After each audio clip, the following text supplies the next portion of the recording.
नमस्कार, आप देख रहे हैं डेली न्यूज। शाम के 5 बज चुके हैं तो 5 की पंचायत का समय हो गया है। मैं हूं लालचंद्र सिंह और आज की 5 की पंचायत है बेहद खास। बेहद खास किस मायने में? क्योंकि जिस पल का इंतजार था महाराष्ट्र को लेकर, झारखंड को लेकर, और या यूं कहें कि यह सिर्फ महाराष्ट्र और झारखंड की राजनीति की बात नहीं है, पूरे देश की राजनीति पर इसका असर पड़ने वाला है। 2 राज्यों में चुनाव के लिए रणभेरी, चुनाव के लिए बिगुल चुनाव आयोग ने बजा दिया है। और जैसा कि हम जानते हैं कि अब से कुछ ही दिन पहले हरियाणा में और जम्मू कश्मीर में चुनाव हुए, नतीजे भी आए। छोटे छोटे राज्य, लेकिन असर, बड़ा तगड़ा असर हुआ देश की राजनीति पर, पूरे डिस्कोर्स पर। अब उसी की अगली कड़ी महाराष्ट्र और झारखंड। महाराष्ट्र जिसमें बड़ा राज्य है और झारखंड एक आदिवासी राज्य के तौर पर जाना जाता है, तो दोनों राज्य इस मायने में बड़े महत्वपूर्ण हैं। इन दोनों राज्यों के चुनाव के नतीजे, वहां का डिस्कोर्स काफी हद तक चर्चा में रहेगा और काफी हद तक देश की राजनीति को प्रभावित करेगा। महाराष्ट्र में एक तरफ जहां महायुति और महाविकास आघाड़ी आमने सामने है, बिल्कुल एक तरह से कहिए 2 खेमा, जिसमें तीसरे के लिए बहुत ज्यादा गुंजाइश है नहीं। ठीक उसी तरह से आप देखिए झारखंड में भी जेएमएम, कांग्रेस, ये सब मिलकर इंडी गठबंधन में हैं, सत्ताधारियां भी वहां पर, और बीजेपी और उनके जो छोटे छोटे सहयोगी हैं वो एनडीए में हैं। तो इंडी वर्सेस एनडीए यहां पर, और वहां पर महाराष्ट्र में महायुति वर्सेस महाविकास आघाड़ी। तो बिल्कुल जिसे कहते हैं पूरा रण तैयार है, सेनाएं सज रही हैं, सज चुकी हैं काफी हद तक, और दोनों राज्यों में चुनावी महासंग्राम का बिगुल बज गया है। चुनाव आयोग ने आज दोपहर बाद 3:30 बजे के आसपास प्रेस कॉन्फ्रेंस किया और चुनाव आयोग ने महाराष्ट्र में चुनावी तारीखों का ऐलान किया। पूरे राज्य में महाराष्ट्र में एक ही चरण में मतदान होंगे।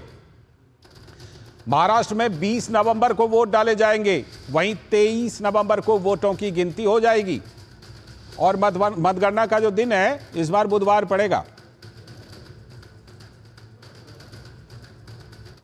For Maharashtra, this will be in single phase. The notifications, date of notifications are in front of you.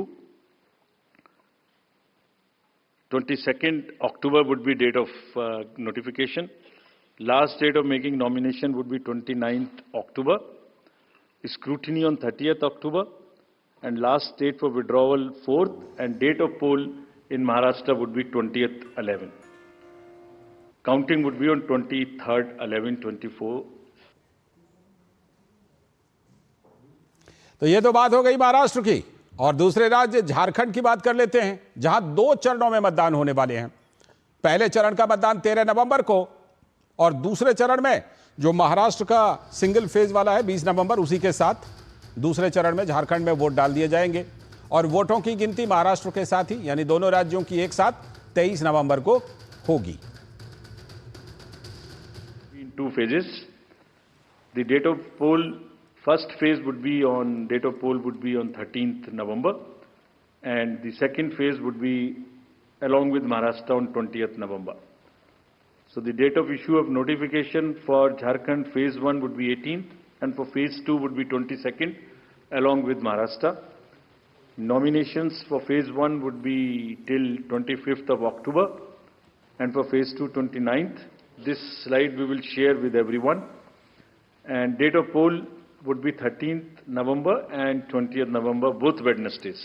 And date of counting would be 23rd 11, that is Saturday. तो ये तो हुआ तारीखों का ऐलान, और उसकी बात कि तारीखों का ऐलान हो गया, दोनों राज्यों में कब कब मतदान होंगे। जैसा हमने बताया, महाराष्ट्र में सिंगल फेज में और झारखंड में 2 फेज में, और 23 तारीख को नतीजे भी आ जाएंगे। लेकिन तारीखों के ऐलान के साथ हो क्या रहा है? महाराष्ट्र और झारखंड विधानसभा चुनाव के तारीखों के ऐलान के साथ ही चुनाव आयोग ने इसके साथ ही अलग अलग राज्यों के 48 विधानसभा और 2 लोकसभा सीटों के उपचुनाव का भी ऐलान कर दिया है। 13 और 20 नवंबर को इन उपचुनावों के लिए भी मतदान साथ साथ होंगे। अलग अलग राज्यों में ये सीटें हैं, जरा इनके बारे में पहले जान लीजिए। We have 48 ACs and 2 PCs in 15 states. They will also undergo the elections this time. all the 48 ACs and 2 PCs, the schedule would be like this. All the except 1 AC and 1 PC, where because of the festivities in some region, all 47 ACs and 1 PC of Kerala would undergo the election along with the phase 1 of Jharkhand. तो आपने ये तमाम ब्यौरा सुना मुख्य निर्वाचन आयुक्त राजीव कुमार से, और राजीव कुमार ने प्रेस वार्ता में जब ईवीएम से संबंधित उनसे सवाल पूछा गया, क्योंकि बड़ी चर्चा होती है ईवीएम को लेकर, तो उन्होंने कहा कि ईवीएम 100% सुरक्षित है। राजीव कुमार ने वोटिंग से लेकर काउंटिंग तक ईवीएम की पूरी प्रक्रिया को विस्तार से बताया। उन्होंने कहा कि ईवीएम का पूरा सिस्टम सुरक्षित होता है, हर एक स्टेप पर राजनीतिक दलों के एजेंट मौजूद होते हैं। जब ईवीएम में बैटरी डाली जाती है तो उस पर भी एजेंट के सिग्नेचर होते हैं। वोटिंग से करीब करीब 5 या 6 दिन पहले कमीशनिंग होती है। 5-6 दिन पहले उस दिन मशीन में सिंबल पड़ते हैं। तो अब मशीन में अभी तक नई बैटरी उस दिन एक डाली जाती है, बैटरी पर भी एजेंट के दस्तखत होंगे। और अब कमीशनिंग के बाद, क्योंकि 5 ही दिन बचे हैं और इसमें सिंबल लोड हो चुके हैं, ये उनके सामने में स्ट्रांग रूम में जाएगी, डबल लॉक लगेगा, 3 लेयर की सिक्योरिटी रहेगी। उसके बाद जब वो पोलिंग के डिस्ट्रीब्यूशन के दिन निकलेंगी, उस दिन फिर यही प्रोसेस होगा, सारा प्रोसेस वीडियोग्राफ होगा। फिर पूरे दिन वोटिंग हुई, तब एक एक वोट का हिसाब रखा, फिर बंद हुआ, बंद होने के समय में एंड ऑफ क्लोज ऑफ पोल में फिर से दस्तखत कराए। उसके बाद में बंद करने के बाद में उसको स्ट्रांग रूम में बंद किया।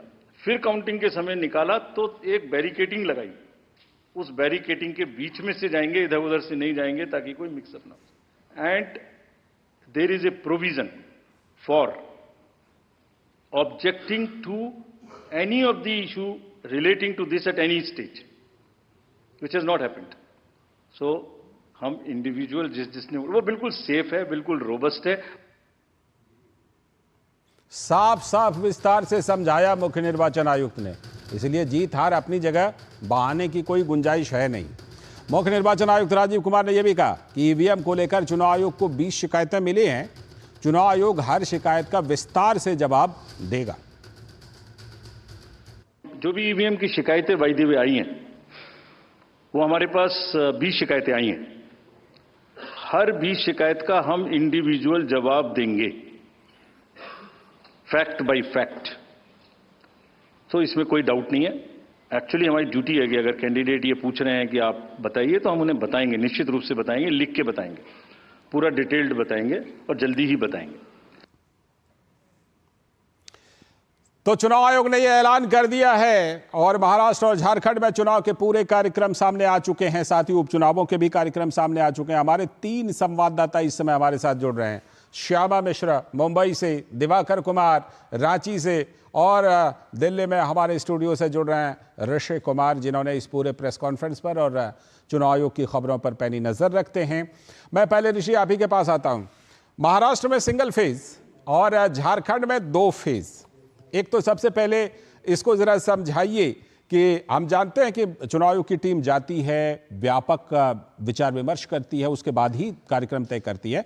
इसके पीछे क्या वजह रही, महाराष्ट्र में सिंगल फेज और झारखंड में 2 फेज? चरणों में झारखंड में और महाराष्ट्र में 1 चरण में चुनाव कराने की बात की जाए तो चुनाव आयोग जहां पर भी जितने चरणों में चुनाव कराता है उसका एक साइंटिफिक मेथड होता है। ये एक ऐसी प्रक्रिया है जिसको कि हम किसी के डिस्क्रिप्शन पर नहीं छोड़ सकते हैं, बल्कि ये एक प्रक्रियागत मसला होता है जिसमें इन 4-5 बिंदुओं पर खास तौर से जोर दिया जाता है, जिनके के आधार पर ये चरण तय होते हैं। पहला ये कि राजनीतिक दल क्या चाहते हैं, उनकी क्या मांगे हैं और किस किस तरीके से वो चुनाव चाहते हैं। दूसरा ये कि वहाँ पर किस तरीके के त्यौहार हैं, किस तरीके से लोगों का पार्टिसिपेशन है। तीसरा पॉइंट ये होता है कि सुरक्षा के क्या कारण हैं, और सबसे महत्वपूर्ण पॉइंट ये होता है कि जनता इन वोटिंग प्रोसेस में किस तरीके से पार्टिसिपेट करेगी, वहाँ पर त्यौहार कितने हैं, उनका आने जाने का किस तरीके के साधन हैं। तो तमाम 4-5 बिंदुओं पर ध्यान रखने के बाद सबसे बड़ी बात ये होती है कि वहाँ पर चुनावों को किस चरण में कराया जाए जिससे कि वो सबसे ज़्यादा जो फ्री एंड फेयर इलेक्शन कराने का जो कमिटमेंट है वो पूरा होता हुआ दिखाई देता है। हमने हमेशा देखा है कि महाराष्ट्र में एक ही चरण में अधिकांशतः चुनाव हुए हैं, चाहे वो लोकसभा चुनाव रहे हो, और इस तरीके से हमने देखा है तमिलनाडु में एक ही चरण में चुनाव हुए लोकसभा में। तो ऐसे बहुत सारे राज्य हैं जो बड़े राज्य होने के बावजूद वहां पर एक ही चरण में चुनाव हो जाते हैं, क्योंकि वहां की ज्योग्राफी और वहां का सोशल फैब्रिक और वहां का वोटिंग पैटर्न कि किस तरीके से क्या वहां पर हिंसा होती है, ऐसे बहुत सारी चीजें हैं जिनको के आयोग उसका संज्ञान लेता है। इसी तरीके से अगर हम झारखंड में देखें तो लालचंद पिछली बार 5 चरण में चुनाव हुए थे, तो इस बार अगर 2 चरण में चुनाव हो रहे हैं तो आयोग ने जरूर इसमें कुछ न कुछ ऐसे सुधार किए होंगे जिससे उन्हें लगा होगा कि अब 5 चरणों की जरूरत नहीं है, 2 ही चरणों में, क्योंकि इस समय 2 ही राज्यों में चुनाव हो रहे हैं। सुरक्षा एक जो महत्वपूर्ण पहलू होता है, तो उन्होंने इस बात की तस्दीक की होगी कि अगर सुरक्षा को पूरा किया जाए, पोलिंग पार्टीज के कम से कम मूवमेंट के आधार पर वो चुनाव करा सकते हैं। तो ये जो महत्वपूर्ण पहलू है, इनके आधार पर आयोग ने झारखंड में 2, बिल्कुल। मैं लौटता हूं आपके पास। हमारे दोनों संवाददाता भी जुड़े हुए हैं और इनके साथ हमारे साथ खास मेहमान भी जुड़ चुके हैं। आरपी सिंह जी, भारतीय जनता पार्टी के प्रवक्ता, बहुत बहुत स्वागत आरपी सिंह जी इस चर्चा में। हमारे साथ ऋषि शंकर मिश्रा जी, राजनीतिक विश्लेषक और कांग्रेस के समर्थन में मजबूती से बात रखते हैं, बहुत बहुत स्वागत ऋषि शंकर मिश्रा जी। अवधेश कुमार जी, वरिष्ठ पत्रकार, हमारे साथ यहीं स्टूडियो में मौजूद हैं, बहुत बहुत स्वागत सर आपका भी इस चर्चा में। और हमारे साथ साथ में महेश चौहान जी जो एनसीपी के प्रवक्ता हैं, वो भी जुड़ चुके हैं, बहुत बहुत स्वागत। शरद पवार गुट एनसीपी से महेश चौहान जी, बहुत बहुत स्वागत आपका। आप सबके पास में आता हूं, जरा अपने रिपोर्टर से कुछ अपडेट ले लेता हूं। श्यामा, जिस तरह की तारीखें दी गई, 23 तारीख को आ जाएगा नतीजा। जाहिर सी बात है कि लगता है कि महाराष्ट्र विधानसभा का जो कार्यकाल समाप्त हो रहा है उसको कहीं ना कहीं ध्यान में रख करके चुनाव आयोग ने यह पूरा कार्यक्रम बनाया कि तब तक ये सारी चीजें हो जाएं, सारी प्रक्रिया पूरी हो जाए। जी बिल्कुल लालचंद्र जी, जब हम बात कर रहे थे पिछले बार भी करीबन 1 हफ्ता 10 दिन पहले की बात है, जब चुनाव आयोग यहाँ महाराष्ट्र में पूरी मीटिंग करने के लिए, पूरी प्रेस वार्ता करने के लिए वो आए थे, तभी भी उन्होंने यही सारी बातें सामने रखी कि 26 नवंबर को महाराष्ट्र की असेंबली का जो कार्यकाल है, टेन्योर है, वो समाप्त हो रहा है और इसके पहले ये सुनिश्चित करना कि नया सरकार फॉर्म हो जाए, ये बहुत जरूरी है, ये अनिवार्य है। तो इसी चीज को ध्यान में रख के ये डेट्स चूज किए गए।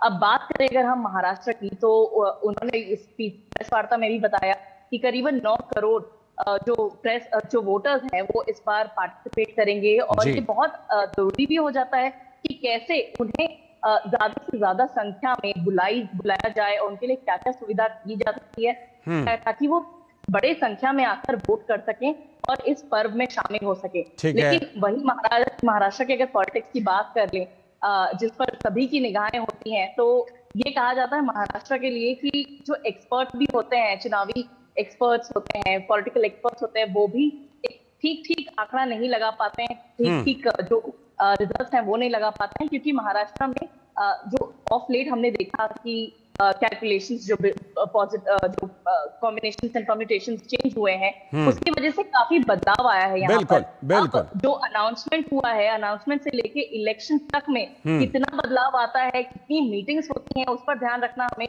बहुत ज्यादा जरूरी होगा, क्योंकि यहाँ से बहुत सारी चीजें चेंज हो भी सकती हैं, बिल्कुल बदल सकती हैं। और ये बदलाव की सुगबुगाहट तो हरियाणा के नतीजे के बाद भी थोड़ी थोड़ी वहां पर सुनाई पड़ने लगी है, बहुत सारी प्रतिक्रियाएं। मैं दिवाकर के पास चलता हूं, बने रहिएगा हमारे साथ। दिवाकर, जैसा अभी ऋषि जिक्र कर रहे थे कि पिछली बार 5 चरण में रखा गया था चुनाव, लेकिन इस बार 2 चरण में रखे गए झारखंड में चुनाव। ऐसे कौन सी वजह रही होंगी जिससे आपको लगता है कि झारखंड में इस बार चुनाव आयोग ने 2 चरणों में ही चुनाव रखा और वहां पर 2 चरणों में चुनाव संपन्न करा लिया जाएगा? देखिए, निश्चित तौर पर सर्कमस्टांसेस बदले हैं। झारखंड में जितनी नक्सल गतिविधियां थी उस पर एक तरीके से कमी भी आई है, तो वो सब एक प्रोसेस हो सकता है और एक तरीका हो सकता है जो सुरक्षा का भावना पैदा करने का जो एक जज्बा है वो हो सकता है। दूसरी बात ये कि जब इलेक्शन कमीशन की टीम यहाँ पर आई थी और वो जब सारे राजनीतिक दलों से जब उन्होंने बातचीत किया था और उनके सुझाव और राय मांगे थे, तो उस दौरान ज्यादातर दलों ने ये सुझाव दिए थे कि जो कम से कम चरणों में चुनाव कराया जाए। तो चुनाव आयोग के समक्ष जो राजनीतिक दलों ने अपने प्रस्ताव रखे थे उस पर भी एक तरीके से चुनाव आयोग ने सहमति प्रदान करते हुए 2 चरणों में चुनाव संपन्न कराने का यहां फैसला लिया है। ज्यादातर दलों ने यही मांग रखी थी कि कम से कम चरणों में चुनाव कराई जाए। जो कोई लगातार आप कह रहे हैं कि 2019 में किस तरीके से 5 चरणों में चुनाव संपन्न हुए थे, इस बार वो 2 चरणों में। और अगर समझने की कोशिश हम करें कि जो झारखंड का इलाका, चूंकि ये पहाड़ी इलाका है, पठारी इलाका है, दुर्गम इलाका है, तमाम ऐसे जो ज्योग्राफिकल डायमेंशंस हो सकते हैं वो झारखंड में मौजूद है। तो वैसे में झारखंड में जो 2 चरणों में चुनाव कराने की जो बात की गई है, तो अगर पहले चरण में जो चुनाव हो रहे हैं वो जो पूरा इलाका एक तरीके से वो कोल्हान का पूरा इलाका है, साथ ही साथ खूंटी का इलाका है और छोटा नागपुर के कुछ इलाके हैं जहां पर कि पहले चरण में वोट होंगे। और दूसरा चरण के लिए जो इलाका रखा गया है वो कोयलांचल का इलाका है, धनबाद, बोकारो, गिरिडीह, और उसके बाद संथाल का इलाका जो पूरा देवघर, दुमका, साहेबगंज, पाकुड़, ये तमाम जो इलाके कहे जाते हैं, इन इलाके में सेकेंड फेज में वोटिंग है। तो इलेक्शन कमीशन ने बाकायदा एक डिवीजन के तहत दोनों इलाकों को अलग अलग करके ये एक सिक्योरिटी का भावना भी लोगों में पैदा हो, इसके लिहाज से, ताकि उनको इंतजाम करने में भी सहूलियत हो। लगता है इसी लिहाज से ये तमाम इंतजाम इस बार 2 चरणों में। ठीक है, मैं लौटता हूं आपके पास। अब मैं जरा ये चर्चा, आप सब हमारे साथ बने रहिए। मैं अब जरा चर्चा को इस तरफ ले जाता हूं पंचायत में कि जरा देखूं कि राजनीतिक हलकों में इस पूरे कार्यक्रम को किस तरह से लिया जा रहा है। मैं पहले ऋषि शंकर मिश्रा जी के पास चलता हूं। ऋषि शंकर मिश्रा जी, चुनाव आयोग से बड़ी आपत्तियां होती हैं, चुनाव आयोग ने ये नहीं किया, चुनाव आयोग ने वो नहीं किया, चुनाव आयोग ने ऐसे किया वैसे किया। अभी दिवाकर बता रहे थे कि अगर वहां पर राजनीतिक दलों ने मांग की कि भाई इतने चरणों में ना होकर के कम चरणों में हो, तो 2 चरणों में चुनाव आयोग ने उसको कर दिया। खुश हैं इस फैसले से, चुनाव आयोग के इस फैसले से, इस कार्यक्रम से, इन तारीखों से? कि लालचंद जी, चुनाव आयोग के किसी भी डिसीजन जिसपे ऐसा लगता है कि ये जो है डिसीजन किसी पार्टी के या किसी विचारधारा से प्रभावित होकर निर्णय लिया गया, तभी कोई आपत्ति दर्ज कराता है। समय इस बार कैसा लग रहा है? समय समय पर हर पॉलिटिकल पार्टी, आप देखिए, मैं आप ही के प्रोग्राम में कई बार कहा हूं, 2002 में तो खुद नरेंद्र मोदी ने चुनाव आयोग के कई निर्णय पे आपत्ति उठाया था। आज जो चुनाव आयोग ने निर्णय लिया है इस पर उससे विश्लेषण करने की जरूरत है और हम लोग विश्लेषण करेंगे। और अभी तक मुझे नहीं लगता है कि कोई आपत्ति हो सकती है। अच्छी बात, बहुत अच्छी बात, बहुत अच्छी बात, बहुत अच्छी बात, बहुत बढ़िया। झारखंड में थोड़ा जो नक्सली कुछ जो एरिया है, जो नक्सली प्रभावित एरिया है, पहाड़ों पठारों वाली एरिया है। और देखिए झारखंड में जो ये समय जो है फेस्टिवल के टाइम है, दिवाली छठ का भी टाइम होता है, तो इस हिसाब से निर्णय लिया गया है कि 2 फेज में कराया जाएगा। इसका स्वागत करते हैं। चलिए, ये एक अच्छी बात है। ठीक है, लौटता हूं मैं आपके पास। महाराष्ट्र में एक फेज में कराया गया है। यदि मेरा एक सुझाव था कि इसमें ये 2-3 फेजों में महाराष्ट्र में कराया जा सकता था, क्योंकि बड़ा एक विभाग है महाराष्ट्र। ठीक है, आपकी बात आ गई। मैं इसीलिए अब सीधे महेश चौहान जी के पास ही पहले चलता हूं। महेश चौहान जी, ये कह रहे हैं कि महाराष्ट्र में सिंगल फेज की जगह 2-3 फेज में होता तो ज्यादा अच्छा रहता। आपकी क्या प्रतिक्रिया है महाराष्ट्र के कार्यक्रमों को लेकर के? आप संतुष्ट हैं? बिल्कुल एक फेज में होने चाहिए। अच्छा, ठीक है। मैं तो ये मानता हूँ कि झारखंड में भी 2 फेज में है। तो इलेक्शन जैसे कि अभी बातें हो रही थी, इसके पहले 5 फेजेस में हो रही थी, अभी 2 फेज में हो रही है। नेक्स्ट इलेक्शन में शायद 1 फेज में हो। जो हम लोग एक देश एक चुनाव की बात कर रहे हैं, शायद वो लास्ट आगे आने वाले 5 सालों में कंप्लीट हो। लोगों के लिए अच्छा है, सबके लिए अच्छा है। ईवीएम की भी जो बातें हुई वो भी हम मानते हैं कि आज मैं एक बात से संतुष्ट हूँ कि ईवीएम पे आज चुनाव आयोग ने कहा क्लियरली कि जितने भी शिकायतें आई है उस शिकायतों पे विस्तार से बातें होंगी, विस्तार से उसका जवाब दिया जाएगा। ठीक, मैं ईवीएम वाले पहलू पर तो आऊंगा ही, विस्तार से पंचायत में उस पर आऊंगा जरूर। अभी फिलहाल शुरुआती आप लोगों की प्रतिक्रिया ले रहा हूं कि चुनाव आयोग के फैसले से, इस कार्यक्रम से कितनी संतुष्टि है। ठीक है, मैं लौटता हूं महेश जी, उस वाले पहलू पर आते हैं, उसको तो चर्चा करेंगे ही। जरा आरपी सिंह जी का भी प्रतिक्रिया ले लेता हूं। आरपी सिंह जी, चुनाव आयोग के कार्यक्रम पर, फैसले पर भारतीय जनता पार्टी संतुष्ट है? पहले अपनी संतुष्टि या अपना जो कुछ भी है वो रखिए, उसके बाद बाकी राजनीतिक पहलुओं पर आएंगे। देखिए, झारखंड में जो 5 फेज की जगह 2 फेज में चुनाव हो रहा है, ये स्वागत योग्य। ठीक दिखता है कि किस प्रकार वहां पर परिस्थिति अच्छी हुई है, वहां पर नीचे जो नक्सली हैं उनकी नकेल कैसे कसी गई है। और नक्सल प्रभावित क्षेत्र होने के बावजूद भी दो फेज में चुनाव इलेक्शन कमीशन लगता है कि करना चाहिए, तो ये स्वागत योग्य है और ये लोकतंत्र के लिए भी अच्छा है। और महाराष्ट्र, और जैसे जी मैं महाराष्ट्र की बात कर रहा हूँ, और महाराष्ट्र के अंदर एक फेज के अंदर ये भी अच्छी बात है कि अगर हम कई सारे फेजेस की जगह एक फेज में चुनाव कराएं तो उसका मैसेजिंग की जाती है, और दूसरा ये कि कैंपेनिंग के अंदर भी दिक्कत नहीं आती। नहीं तो क्या होता है कि एक फेज में चुनाव होकर कैंपेन हटता नहीं और दूसरे फेज में पैरेलली कैंपेन चलता रहता है जी। तो जब कैंपेन खत्म हो गया होता है तो उसका फिर कैंपेन खत्म होना चाहिए, परंतु क्योंकि झारखंड नक्सल प्रभावित क्षेत्र इसलिए दो फेज में चुनाव कराना पड़ रहा है। मैं आपसे इसलिए ये कह रहा हूं आरपी सिंह जी, मैं आपसे इसलिए कह रहा हूं कि कई राज्यों में मैं देखता हूं या लोकसभा चुनाव में जब ज्यादा चरणों में चुनाव का कार्यक्रम रखा जाता है तो आमतौर पर आपके ऊपर ये आरोप लगाया जाता है कि अरे इनकी सुविधा के लिए रख दिया गया है ताकि इनके बड़े बड़े नेता ज्यादा प्रचार कर पाए अलग अलग चरणों में जाकर। चलिए अब ये हर आदमी के सोचने की बात है। अब जम्मू कश्मीर में जब चुनाव था तो वहां पर भी क्योंकि आतंकवाद का मामला था और वहां पर समस्या रहती थी, इसलिए वहां पर भी 3 फेज में चुनाव कराए गए। इसी प्रकार अब क्योंकि यहाँ पर नक्सल की दिक्कत है इसलिए 2 फेज में चुनाव कराए जा रहे हैं। ठीक है, इसको राजनीति से नहीं प्रेरित होकर सोचना चाहिए, इसको ये सोचना चाहिए कि चुनाव ठीक हो और लोकतंत्र में चुनाव की प्रक्रिया ठीक रहे। और चलिए अच्छी बात है, ये बिल्कुल साफ दिखाई पड़ रहा है कि लगभग सब जगह पर संतुष्टि है। मैं लौटता हूं आप लोगों के पास, अवधेश सर के पास चलता हूं। अवधेश सर, आपने सबकी प्रतिक्रिया देख ली, सुन ली, आपके पास अंत में आने का मतलब यही था कि सारी प्रतिक्रिया देखने के बाद आप क्योंकि एक लंबा तजुर्बा आपका रहा है, आपको ये चुनाव आयोग के ये कार्यक्रम 2 राज्यों के बारे में जो उन्होंने दिए हैं कैसा लग रहा है? देखिए, सभी ने सकारात्मक दृष्टि से अपनी प्रतिक्रिया दी है।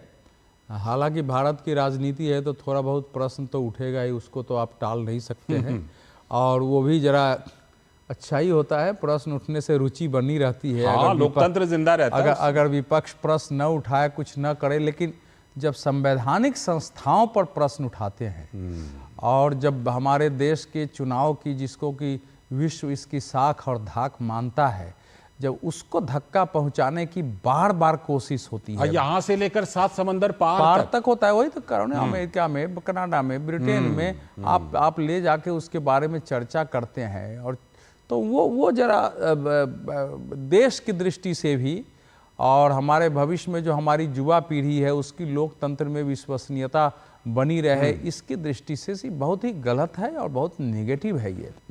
और देखिए, चुनाव आयोग की लोकसभा चुनाव में इस बात की आलोचना हुई थी कि आपने इतना लंबा चुनाव खींच दिया है। बाद में मैंने जिक्र किया भी। इतनी गर्मी थी कि लोगों के लिए मतदान करना निकल गया, और मैं एक टेलीविजन पर था, जैसे ही 7 फेज आया, हम कहा ये तो बिल्कुल गलत है। आप बाकी चीज में तो अपडेट रहते हैं जी कि भारत के यहाँ आगे बढ़ गया, वहां आगे बढ़ गया, लेकिन राज्यों के लॉ एंड ऑर्डर अच्छे हो चुके हैं। नक्सली मूवमेंट पर काफी काबू पा लिया गया है। देखिए झारखंड के प्रोग्राम पर दिखाई तो उसके बाद 7 फेज होना नहीं चाहिए, तो उन्होंने लिया है और बहुत अच्छा, 1 फेज में कराना ही चाहिए। भारत जैसे देश में हमको सुरक्षा बल, बाकी सारी व्यवस्थाएं हैं, हम ज्यादा फेज में कराए क्यों? धीरे धीरे इसी प्रकार से लोकसभा चुनाव को भी कम में लाना चाहिए। मुझे लगता है चुनाव आयोग ने उस समय बयान दिया है, उस दृष्टि से आगे बढ़े हैं। बिल्कुल, लेकिन ये मत समझिए कि इसे लेकर पॉलिटिकल रिपरकशन नहीं है। आज चुनाव आयोग से ही सवाल किया गया, अगर आप प्रेस कॉन्फ्रेंस देख रहे होंगे तो एक पत्रकार साथी ने सवाल किया कि महाराष्ट्र के चुनाव को भी 2 भाग में विपक्ष ने मांग किया था, भारतीय जनता पार्टी ने 1 भाग में मांग किया था, आपने 1 भाग में कर दिया है। ये तो चित्त भी मेरी ऐसा क्यों किया और झारखंड में क्यों 2 बारे में किया है? तो सवाल उठे थे, चुनाव आयोग ने जवाब दिया है। ठीक है, मैं बाकी पहलुओं पर और इन दोनों राज्यों में जो चुनाव होने रहे हैं, ये चुनाव जो होने जा रहे हैं, ये कितने महत्वपूर्ण राजनीतिक तौर पर पॉलिटिकल डिस्कोर्स के लिए, अब उस पहलू पर आऊंगा, सभी के पास आऊंगा। फिलहाल एक छोटा सा ब्रेक 5 की पंचायत में, और ब्रेक के बाद जब लौटेंगे तो इसके इन दोनों राज्यों से जो राजनीतिक पैगाम निकलेगा उसके बारे में खास तौर पर पंचायत में पड़ताल करेंगे।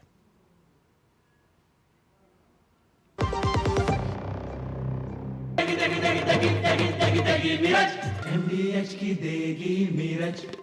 देगी मिर्च का तड़का, अंग अंग फड़का। MDH की Degi Mirch. Happy birthday my dear.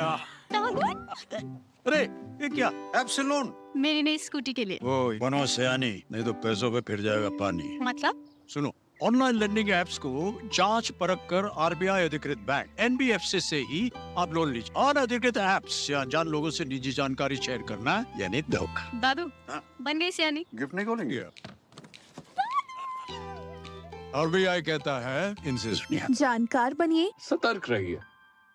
बात जब पीढ़ियों के लिए बनने वाले घर की हो तो जिम्मेदारी बड़ी हो जाती है। गैलेंट समझता है ये जिम्मेदारी। अब डबल एम रिब्स के साथ गैलेंट एडवांस टीएमटी रीबार, निर्माण का रियल हीरो। दादी के हाथों का जादू और खुशबू से महकता घर। MDH गरम मसाला, असली मसालों से भरा हूँ मैं, क्योंकि हर रिश्ता है स्वाद से जुड़ा।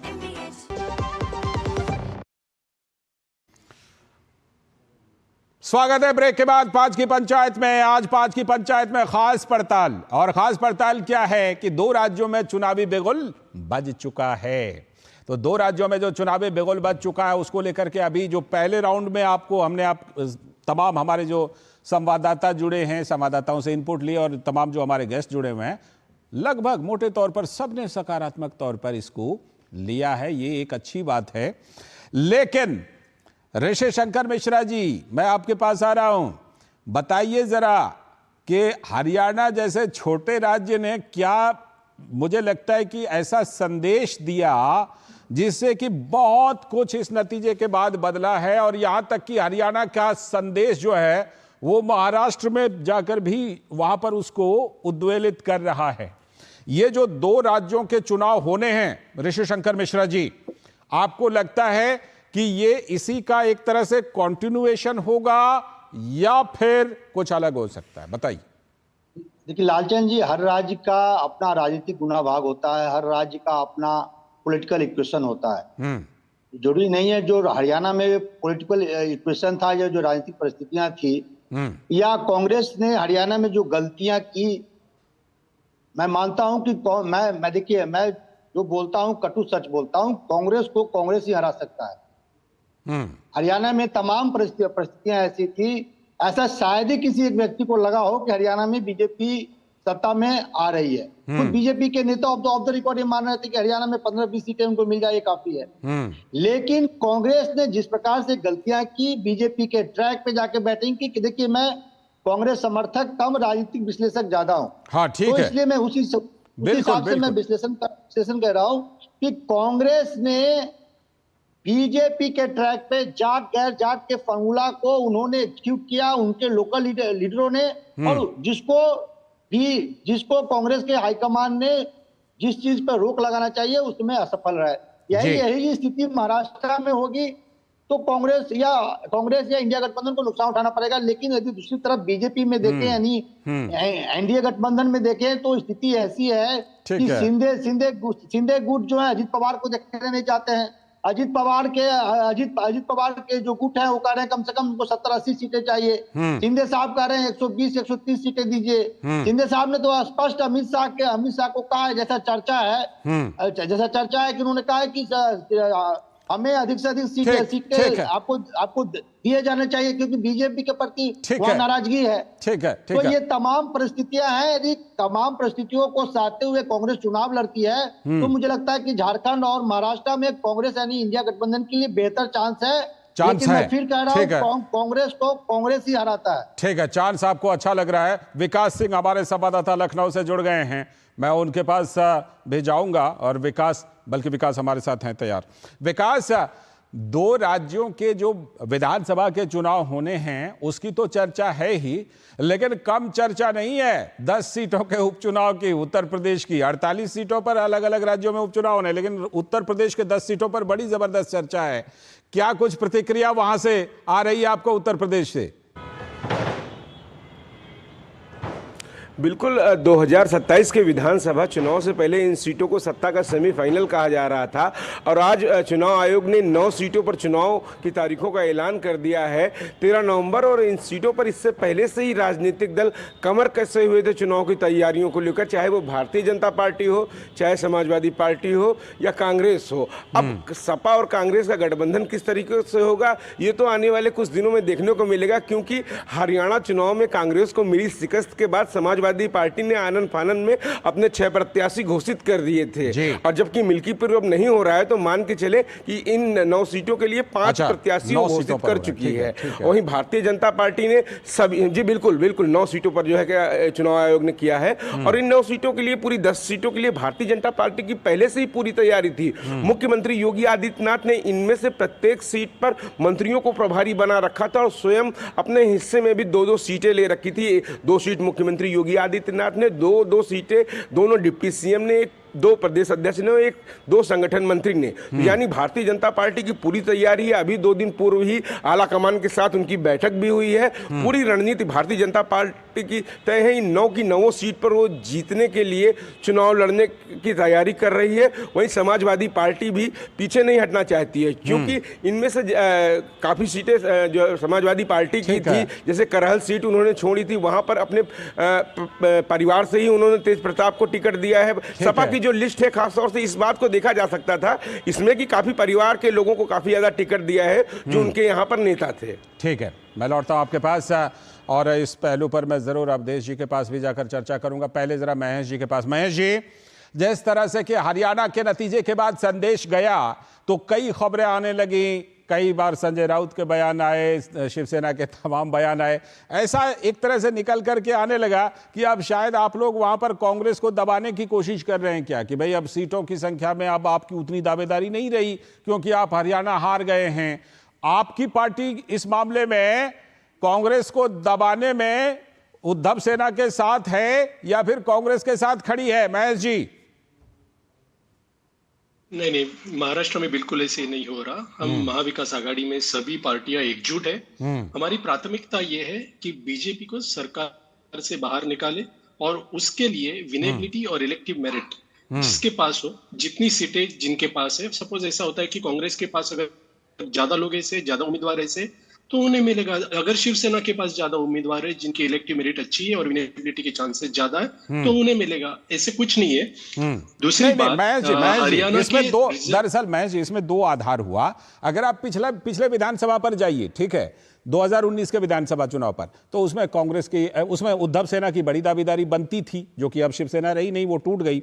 उसके बाद अगर लोकसभा चुनाव के नतीजे को देखिए तो लगा कि अब कांग्रेस एक बार फिर से ऊपर आ गई, उसकी दावेदारी ज्यादा। हरियाणा चुनाव का जो नतीजा आया, लगा एक बार फिर से कांग्रेस का ग्राफ गिर गया। तो कैसे इसमें फिर तय कैसे करेंगे? नहीं, बिल्कुल नहीं। यहाँ पर क्या है, हम लोग पूरे महाराष्ट्र में सभी पार्टीज के लोग जा रहे हैं, हमारे सीनियर नेता जा रहे हैं, हमारी भी रैलीज पूरे महाराष्ट्र में हो रही है। उधर जनता में जाकर हम लोग को पता चल रहा है कि वहाँ का माहौल क्या है। हर एक सीट अलग है विधानसभा की, उधर के माहौल के अनुसार, उधर के हमारे जो कार्यकर्ता है, उधर के जो लीडर्स है, उधर की जनता है, उनसे राय लेकर हम लोग ये तय करेंगे कि किसे सीट देनी चाहिए। सीएम फेस भी क्या जनता से राय लेकर के तय करेंगे कि सीएम कौन होगा? क्योंकि उद्धव ठाकरे लगातार कोशिश कर रहे हैं कि उनको सीएम फेस कर ले। नहीं, देखिए, सीएम फेस हम जनता से राय लेकर नहीं तय करेंगे, लेकिन जनता तय करेगी सीएम फेस किसका होना चाहिए। यानी कि आप ये संकेत दे रहे हैं कि सीएम कौन होगा ये अगर बाद में नतीजे आने के बाद, अगर आप चुनाव जीतते हैं उसके बाद तय करेंगे, ये समझा जाए? 2 चीजें हैं। अभी भी हम लोग जनता में जा रहे हैं, और चुनाव के बाद में भी जनता से ये राय आएगी। तो अभी भी हम लोग, ठीक है, मैं आपकी बात आ गई। आरपी सिंह जी, उत्तर प्रदेश के उपचुनाव की बड़ी चर्चा है सर। जितनी चर्चा महाराष्ट्र विधानसभा चुनाव के, झारखंड विधानसभा चुनाव की है, उससे कम चर्चा नहीं है उत्तर प्रदेश के उपचुनाव की। भारतीय जनता पार्टी के लिए भी वहां एक तरह से, जिसे कहते हैं कि एकदम बिल्कुल एक ऐसी लड़ाई वो उत्तर प्रदेश के उपचुनाव हैं जिसमें भारतीय जनता पार्टी को अपने आप को फिर से साबित करना है क्या?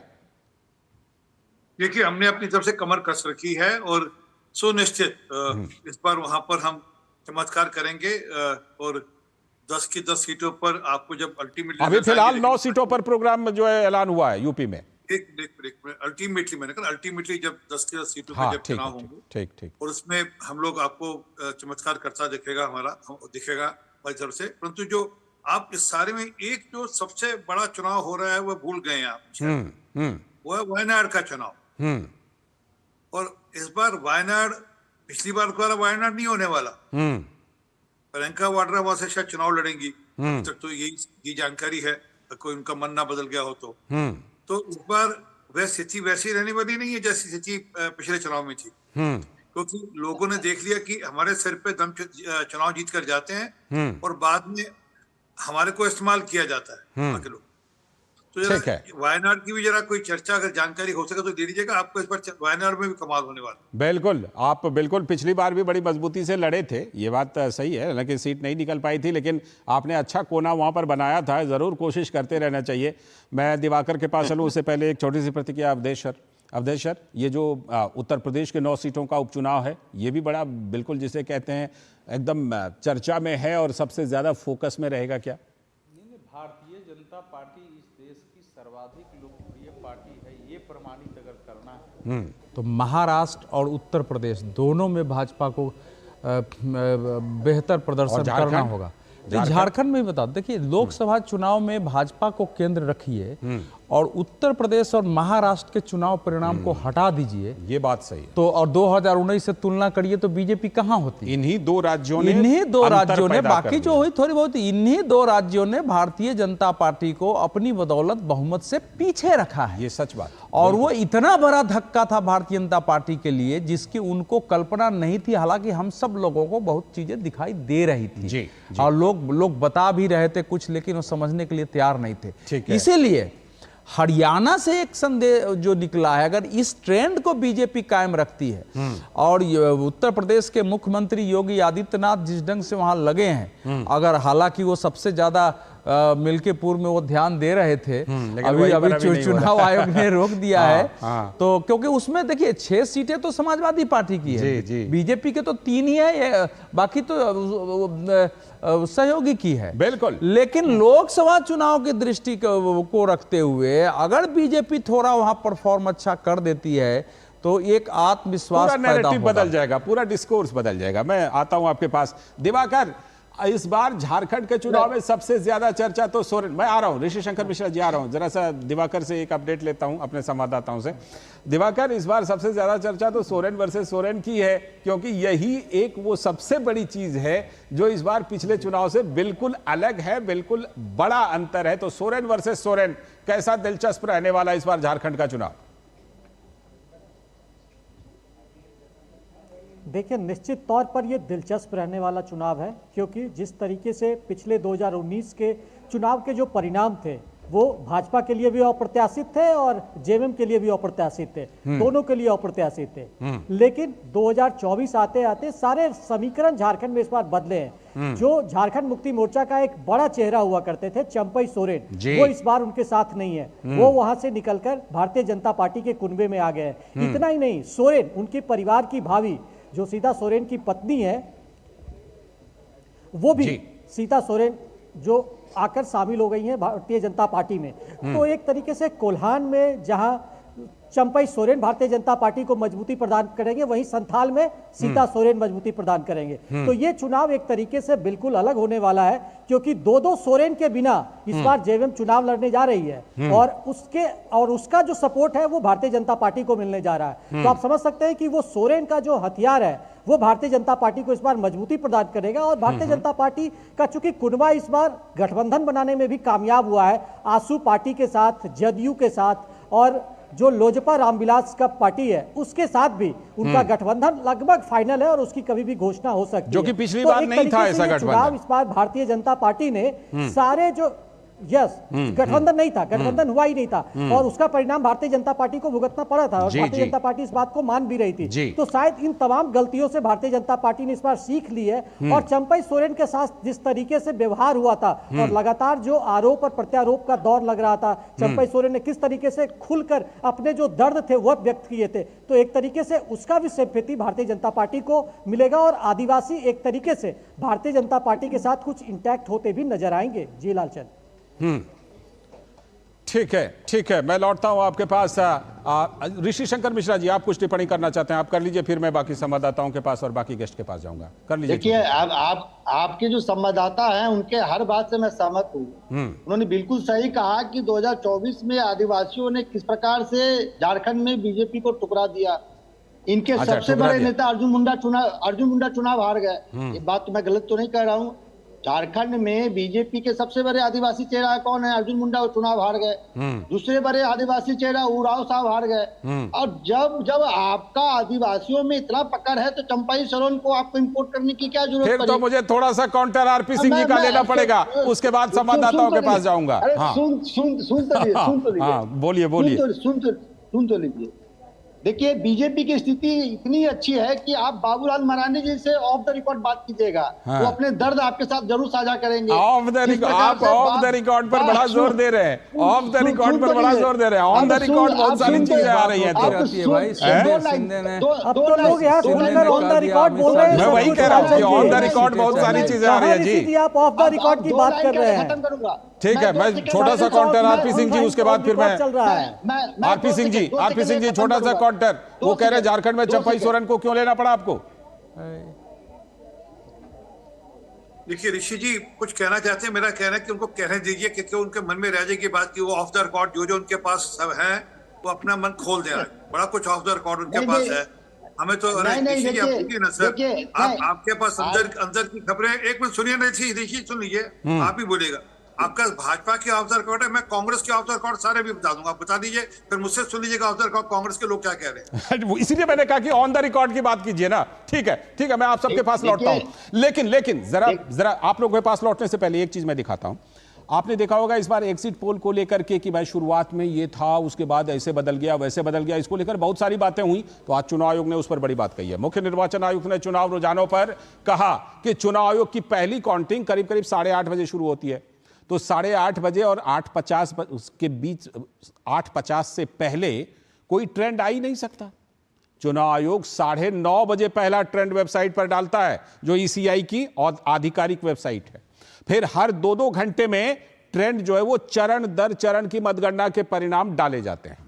तो ऐसे में समय से पहले रुझान सही नहीं हो सकते। आपको याद होगा, कह रहे थे चुनाव आयोग अपडेट नहीं कर रहा। हरियाणा के नतीजों के बारे में खास तौर पर बोल रहा हूं। तो आज चुनाव आयोग ने मुकम्मल जवाब दिया, पहले उसे सुन लीजिए, फिर चर्चा करेंगे। जब काउंटिंग का समय शुरू होता है तो 8:05 और 10 से रिजल्ट्स आने शुरू हो जाते हैं, विच इज नॉनसेंस। आप बताइए, मेरी पहली काउंटिंग 8:30 बजे शुरू होती है और हमारे पास प्रमाण है इस बार कि 8:05, 8:10, 8:15 पर आने लगा इतने की लीड, इतने की लीड, इतने की लीड, इतने की लीड। ऐसा तो नहीं है। I am just posing question, we are not gone into this. But ऐसा तो नहीं है कि एग्जिट पोल को जस्टिफाई करने के लिए वो शुरू में ट्रेंड्स आ गए कि हमने तो ऐसा कहा था, वैसे ही ट्रेंड हो रहा है, बाद में जो होगा वो होगा। और अचानक से पहला रिजल्ट एक राउंड का 8:30 बजे जब काउंटिंग शुरू हो रही है तो 9 बजने में 10 मिनट, 9 बजने में 5 मिनट से पहले 20 मिनट भी लगेंगे एक राउंड में, तो आ ही नहीं सकता। और हम उसको 9:30 बजे वेबसाइट पे डालते हैं, 9:31 पे एग्जैक्टली। कभी भी देख लीजिए एक के बाद एक।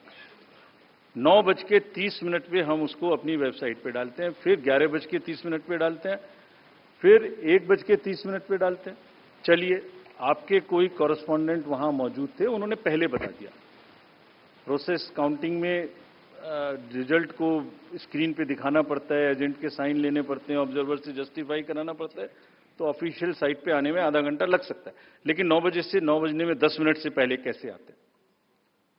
और उससे क्या होता है, एक तो एक्सपेक्टेशन है एग्जिट पोल्स की, उसके बाद 8:45 बजे तक मैंने दिखा दिया उसी के मापदंड से कि वो लीड कर रहे हैं लोग। तो वास्तविक रूप से जब वो एक्चुअल रिजल्ट्स आने शुरू होते हैं तो एक मिसमैच होता है, and that mismatch is also giving this can lead to serious issues sometimes. Even the gap between expectation and achievement is nothing but frustration.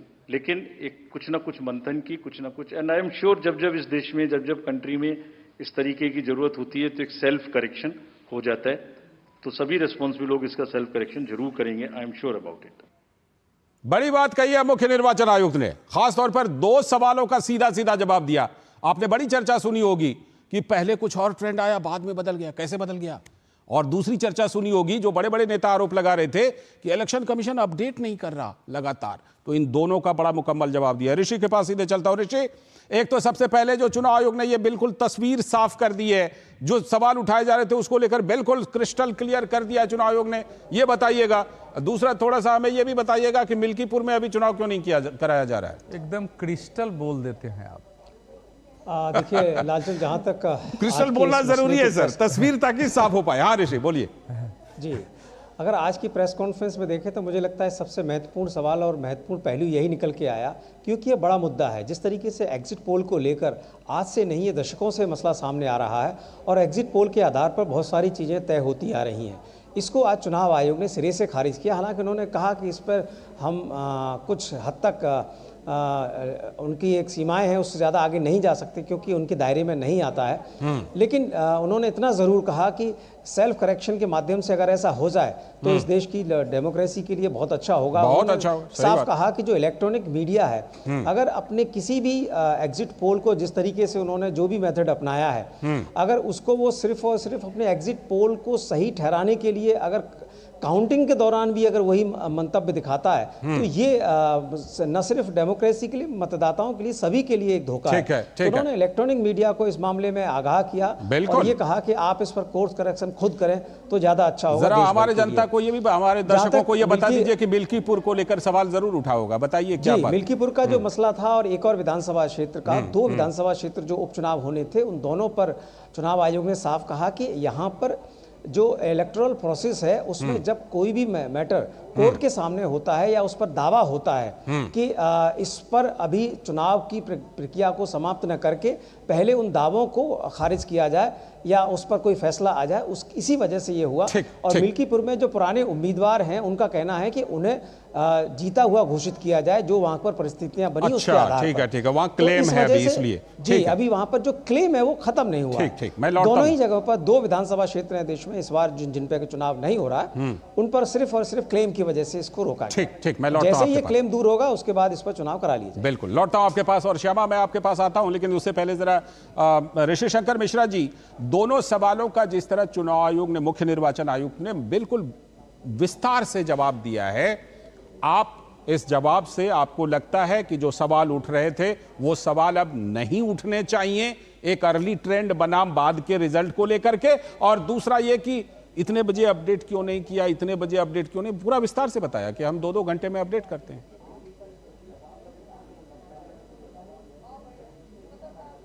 ऋषि शंकर जी, लगता है ऋषि शंकर जी के पास संपर्क में कोई बाधा आ रही है। मैं ये सवाल लेकर अवधेश सर के पास जाऊं, उससे पहले छोटा सा ब्रेक आ गया। आप लगता है अब आया असली स्वाद, अब आया स्वाद। जब स्वाद के पड़े हो लाले तो MDH का चंकी चाट मसाला डालें। MDH का चंकी चाट मसाला। MDH। बच्चों को सर्टिफिकेट मिले तो कितना अच्छा लगता है ना। और अगर आपके आटे को भी मिले तो, गेहूं की क्वालिटी, आटे की शुद्धता, रोटी की सॉफ्टनेस के लिए सर्टिफिकेट अगर होता तो है ना। आशीर्वाद आटा का क्वालिटी सर्टिफिकेट, पैक स्कैन करो, खुद चेक करो। आशीर्वाद आटा, क्वालिटी का वादा, लिख के ले लो। बात जब पीढ़ियों के लिए बनने वाले घर की हो तो जिम्मेदारी बड़ी हो जाती है। गैलेंट समझता है ये जिम्मेदारी। अब डबल M रिब्स के साथ गैलेंट एडवांस TMT रीबार, निर्माण का रियल हीरो। स्वागत है ब्रेक के बाद। 5 की पंचायत में आज बड़ी चर्चा कर रहे हैं हम लोग कि 2 राज्यों में चुनाव की तारीखों का ऐलान हो गया, तो उससे जुड़ी हुई तमाम बातें जो हैं और तमाम चीजें जो इन दिनों चलती रही, इलेक्शन कमीशन को लेकर, EVM को लेकर, और सभी चीजों पर भी बिल्कुल अब स्थिति बिल्कुल साफ हो गई है। हमारे तमाम गेस्ट जुड़े हुए हैं हमारे साथ। मैं सीधे, जैसा मैंने बताया था, अवधेश जी के पास चलता हूं। अवधेश जी, जो अभी आपने मुख्य चुनाव आयुक्त का जवाब ये सुना, जिस तरह उन्होंने मुकम्मल जवाब दिया, जयराम रमेश जो कांग्रेस के बड़े नेता हैं, उन्होंने चिट्ठी लिखी थी और साथ ही बड़े बड़े नेताओं ने हरियाणा में यह बयान दिया था, अपडेट नहीं हो रहा इलेक्शन कमीशन की वेबसाइट पर, और फिर वो जो शुरू का ट्रेंड था वो बदल कैसे गया? पूरा जवाब मिल गया इलेक्शन कमीशन की तरफ से अवधेश जी? उनको मालूम था। जयराम रमेश तो एक समय 90 के दशक में पत्रकार ही थे और अच्छे पत्रकार थे, लेकिन कांग्रेस पार्टी इस समय जिस दिशा में चल रही है, मुझे आश्चर्य होता है कि कांग्रेस के जो परंपरागत लोग हैं, जो वाकई कांग्रेसी हैं, वो कम से कम अपनी पार्टी की महिमा को, साख को बचाने के लिए खड़ा क्यों नहीं होते हैं? जयराम रमेश जी और जो इस समय राहुल जी के रणनीतिकार हैं, इन्होंने एक प्रकार से पुरानी कांग्रेस का अपहरण किया हुआ है। तो जब आप अपहरण करते हैं तो आपको 25 प्रकार से अपने काम को सही साबित करने के लिए बोलना पड़ता है, कुछ नैरेटिव गढ़ना पड़ता है। तो नहीं, नैरेटिव भी ऐसा गढ़ो ना कि भाई अब आप बताइए ना कि वहां से आ रहा है कि बैटरी वाले में हमारे रिजल्ट ऐसे था तो वैसे था, चुनाव आयोग नहीं कर रहा है। अरे भाई, आपके इतने बड़े बड़े नेता वहां थे, सारे सारे बूथ पर थे, और जो कुछ जयराम रमेश और बाकी कांग्रेस पार्टी ने कहा कि ये तंत्र की और ईवीएम की पराजय है, उनके नेताओं ने ही गलत साबित कर दिया। और देखिए फिर फाइनली अंत वाला तो सब भला। अब वो उस डिस्कोर्स पर आ रहे हरियाणा हैं कि नहीं, हमारी हरियाणा कमजोरी के थी। नेताओं ने खड़ा हो के कहा कि हमको तो फलाने ने हराया, हम तो पिछड़ी जाति के अध्यक्ष है, कोई वैल्यू नहीं है। किसी ने, हरियाणा के नेता ने नहीं कहा कि तंत्र और ईवीएम ने हराया है। कुमारी शैलजा ने भी नहीं कहा। नहीं, किस हारने वाले ने भी नहीं कहा। वो तो हम मालूम है कि कैसे चुनाव हो रहा है। तो इनको चूंकि अब आप हवा में हैं, ये बात ठीक है, कांग्रेस अच्छी फाइट दे रही थी कि मुझे तो कांग्रेस के लोगों ने ही सारे वीडियो उपलब्ध कराए। और मैं एक चैनल पर था 7-8 दिन पहले, मैंने बताया कि भाई कैसे वहां ट्रेंड चेंज हो रहा है, और भारतीय जनता पार्टी दोनों कांग्रेस 50-50 पर आ चुकी है जी, और रिजल्ट कहीं भी जा सकता है जी। अब आते हैं, देखिए चुनाव आयोग का, मेरा तो चुनाव, देखिए जो एग्जिट पोल है उसमें इतनी सतर्कता की आवश्यकता है कि लोग ठीक से उसका गणना करें, कैलकुलेशन ठीक से करें, वोट परसेंटेज ठीक से निकालें। अगर टेक्निकल इशू हुआ नहीं, अगर सीट ठीक से नहीं निकला है तो सीट घोषित करना छोड़ दे, वोट परसेंटेज दे दे कि लड़ाई है, हम नहीं कर सकते हैं। लेकिन मैं इसको स्वीकार नहीं करता। अच्छा, दूसरी बात है कि वोट के सर्वे में एक से एक बेईमान, एक से एक धूर्त, और जो पॉलिटिकल पार्टी के लिए भी काम करते हैं, नेताओं के लिए भी काम करते हैं, और चैनलों के लिए वो सब आ गए, तो उनसे उसकी विश्वसनीयता गिरी है। लेकिन मैंने ने ये सब काम, जब जितना मैं जानता हूं कि सेफोलॉजी एक अच्छी विधा है, वो चलनी चाहिए। चुनाव आयोग के एक बात से तो मैं समझ हूं कि 8:30 से अगर काउंटिंग होती है तो 8 उसके पहले कैसे आगे हो गया। लेकिन अगर चुनाव आयोग 2 घंटे में देता है तो मैं तो 2 घंटे तक वेट नहीं करूंगा। मैं तो अगर रिपोर्टर होऊंगा, और जैसे तो चुनाव आयोग ने नहीं, हम लोग घूम घूम के नोट करते रहे और हाथ से जोड़ते हैं, ऐड करते हैं कि किसको कितनी सीटें आई है, और भेजते हैं, उसके आधार पर ऊपर नीचे होता है, वो चलेगा। ठीक है, मैं लौटता हूं आपके पास। महेश जी ने एक बयान दिया था, श्यामा, मैंने आपको इसीलिए रोक कर रखा था कि महेश जी ने एक बयान दिया, और जिसका हमने ये मतलब निकाला, और मुझे लगता है सही मतलब निकाला है, कि जनता तय करेगी कि सीएम कौन होंगे, और वो भी चुनाव के बाद। सवाल ये है कि वहां पर चाहे उद्धव सेना हो या फिर शरद पवार का एनसीपी गुट हो, क्या सारे पक्ष ये मानने को तैयार हैं? क्योंकि वहां ये एक दूसरा मसला है। देखिए, सीट शेयरिंग का मसला तो महायुति में भी हो सकता है, लेकिन वहां ये एक एडिशनल मसला है कि सीएम फेस कौन होंगे। जी बिल्कुल, अगर हम महाराष्ट्र की बात कर लेते हैं तो 2014 की अगर आप बात करें तो लगभग जो अलग हो रहे थे, सेपरेट हो रहे थे, वो बात चल रही थी। 2019 की बात कर लीजिए, वो अलग हो गए, फिर वापस आ गए। अब 2019 में, माफ कीजिए, अलग हुए थे, लेकिन फिर आए, फिर उसके बाद में हाई वोल्टेज ड्रामा हुआ, और उसके बाद में 2.5 साल वाला जो मुख्यमंत्री का फेस था, उसकी वो मेन मुद्दा था जिसकी वजह से ये अलग हो गए। अगर आप देखें तो उसके बाद से जो महाराष्ट्र के एक राजनीति में जो ये पैटर्न आया हुआ है कि सारे पार्टियां साथ भी होते हैं लेकिन अलग भी वो अपने रिस्पेक्टिव एरियाज में वो काम कर रहे हैं, वही स्थिति यहाँ पर बनी हुई है। अगर आप देखें महाराष्ट्र में तो 6 मुख्य पार्टीज है, अभी हम उसकी बात कर लें, 6 मुख्य पार्टीज हैं जो 2-2 में बटी हुई हैं, 3-3 साथ में बटी हुई हैं। लेकिन वहीं महाविकास आघाड़ी की जो समस्या है वो ये है कि वो ये डिसाइड नहीं कर पा रहे हैं कि मुख्यतः कौन सी पार्टी लीड लेगी। वहीं महायुति भी आपस में, अब जैसा मैंने आपको पहले भी बताया कि बहुत सारी अब मीटिंग्स शुरू होंगी यही डिसाइड करने के लिए कौन अब मुख्यमंत्री का चेहरा होगा। लेकिन मोटा मोटी तौर पर यही बताया जा रहा है कि एकनाथ शिंदे ही हैं जो मैं इस पर उसमें मोटा मोटी क्या, मैं सीधे आरपी सिंह जी से डायरेक्ट पूछ लेता हूं ना। आरपी सिंह जी, एकनाथ शिंदे जी का नाम वहां क्लियर है ना सीएम फेस के लिए? नहीं, एकनाथ शिंदे हमारे मुख्यमंत्री हैं, अभी हमारे गठबंधन के मुख्यमंत्री, और वो मुख्यमंत्री के नाते उनको प्रोजेक्ट भी किया जा रहा है। परंतु जो मूल बात है, अभी तक उद्धव ठाकरे जी का मामला क्लियर हुआ नहीं हुआ। वो तो क्लियर नहीं हुआ है, क्लियर अभी नहीं नहीं नहीं, वो तो कह रहे हैं कि वो तो क्लेम कर रहे हैं कि हमारे चेहरे के बिना चुनाव में जाओगे तो आप चुनाव जीतोगे नहीं। वो तो उधर कह रहे हैं, संजय राउत बड़ी स्पष्टता से कह रहे हैं कि हमारे ही चेहरे पे चुनाव लड़ सकते हो, नहीं तो आप चुनाव जीतोगे नहीं। तो उनको तय करना है। हमारे यहाँ तो क्लियर है, हमारे यहाँ दिक्कत नहीं है, हमारे गठबंधन में भी दिक्कत नहीं है, हमारे सीटों के बंटवारे में भी दिक्कत नहीं है, और कहीं कोई दिक्कत नहीं है। जो मूल कष्ट है उनके यहाँ दिक्कत होने वाली है, तो उनके यहाँ कॉल कौन लेगा। और दूसरा जो आपने अभी कहा ना, हरियाणा की बात छेड़ी आपने जी, और उसमें सोशोलॉजिस्ट की बात है, उसमें जो जिन्होंने एग्जिट पोल निकाले, और उसमें अवधेश जी ने कहा कि वो लोग कुछ भाषा थोड़ी टेढ़ी सी इस्तेमाल करी। सर वो असल में क्या है कि आप उनको बेईमान मत कहिए। मैं मतलब बेईमान कहना थोड़ा ठीक नहीं होगा, मतलब वो जितनी उनकी समझ है उनके हिसाब से उन्होंने किया। ठीक है, अब वो उनके जो हाँ, ऋषि शंकर मिश्रा जी आ रहा हूं मैं। आप ही के पास उस समय आया था, लेकिन उस समय किसी तरह संपर्क आपसे कट गया था।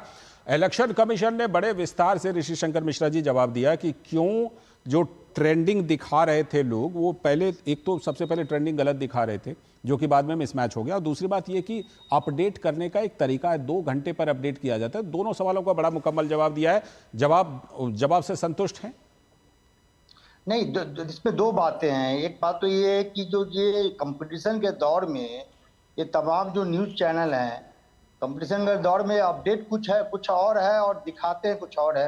तो इस पे अंकुश लगना चाहिए। इस बात से मैं सहमत हूँ कि काउंटिंग शुरू नहीं हुआ और कंपटीशन के दौर में कोई चैनल 50 सीट दिखा रहा है तो कोई चैनल 100 से ऊपर दिखा रहा है 10-15 मिनट के अंदर में। ये कौन सा काउंटिंग का परंपरा? अच्छा, उससे अनावश्यक रूप से जो है वो संशय पैदा होता है, ये भी बात है। जिसमें ये तमाम जो चैनल हैं उनके रिपोर्टर एक्सपर्ट हैं, वो हमेशा ये कहते हुए दिखते हैं कि हमारे रिपोर्टर के हवाले से। तो भैया आपके रिपोर्टर क्या चुनाव आयोग से ज्यादा, मतलब उनसे ज्यादा ऑथेंटिक तो हो नहीं सकते। आ गई बात। ठीक है महेश जी, जहां तक आरपी सिंह जी, मैं 1 सेकंड के खत्म करूंगा। हाँ करिए, फिर महेश जी के पास जाना है मुझे। जहां तक आरपी सिंह जी ने कहा कि इंडिया गठबंधन ने महाराष्ट्र में चेहरा अभी तक दिया नहीं है, ठीक है, वो अपोजिशन में, आप तो सरकार में है। हाँ। आप खुद कॉन्फिडेंस। महेश जी क्या तैयारी है? क्या बिना सीएम फेस का जाना तय है लगभग? बिना सीएम फेस का चुनाव में जाना तय है लगभग महेश जी? लालचंद्र जी देखिए, थोड़ी देर पहले मैंने महाविकास आघाड़ी के बारे में बात की। अब मैं ये भी जानना चाहता हूँ और आपके निदर्शन में एक चीज लाना चाहता हूँ कि महायुति में बीजेपी के पास 105 विधायक थे, फिर भी एकनाथ शिंदे जी को वहां पर मुख्यमंत्री बनाया। ये पास सिर्फ 40 विधायक थे। हम ये मानते हैं कि जनता जिसे चाहती है उस पार्टी को ज्यादा वोट्स देगी। अभी महाविकास आघाड़ी में 3 घटक दल है, उसमें से सपोज ऐसे मान के चलते हैं कि शिवसेना को ज्यादा मिले तो उनका मुख्यमंत्री होना चाहिए, ये जनता की राय। अच्छा ठीक है, ये उनके ऊपर छोड़ दीजिए। उसमें ये उनके ऊपर, महायुति के दलों के ऊपर छोड़ दीजिए। आप अपना बताइए, अपनी स्ट्रेटजी। चलिए, फिलहाल बहुत बहुत शुक्रिया, समय की कमी है। फिलहाल बहुत बहुत शुक्रिया जुड़ने के लिए महेश जी, आरपी सिंह जी, अवधेश सर, आपका भी, ऋषि शंकर मिश्रा जी आपका, साथ में हमारे संवाददाता ऋषि कुमार जुड़े थे, श्यामा मिश्रा हमारी संवाददाता, दिवाकर कुमार भी जुड़े थे, और विकास सिंह भी। सभी का बहुत बहुत शुक्रिया आज की 5 की पंचायत में इस बड़ी चर्चा के लिए, बड़ी पड़ताल के लिए। तो आज की 5 की पंचायत में इतना ही। देखना पड़ेगा कि ये दोनों राज्यों के जो नतीजे हैं वो राजनीति को और बाकी चीजों को किस तरफ लेकर जाते हैं। सभी को इसका इंतजार रहेगा, हम भी लगातार इस पर कार्यक्रम करते रहेंगे। फिलहाल 5 की पंचायत में इतना ही, लेकिन डीडी न्यूज पर खबरों और कार्यक्रमों का सिलसिला लगातार जारी है। नमस्कार।